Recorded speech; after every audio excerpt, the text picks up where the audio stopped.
Що, готуємо відправочки. Тільки сьогодні розпакували, от короткий. Ось такий дровничок. Все із товстої четверочки сталі. Піч конвекційного типу. Тут один регулятор, тут інший. Футерування вермикуліт з вторинним дожигом. Бачите, отвори. І що? Ось ще ззаді в нас є отражатель, який дозволяє цю піч розмістити набагато ближче до задньої стінки, ніж аналогічні моделі конкуруючих фірм.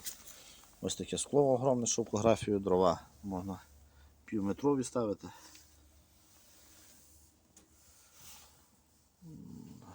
Ну, не дочекаюся, як вона буде працювати, але мені здається, що за свій гроші це дуже класна і ефективна піч.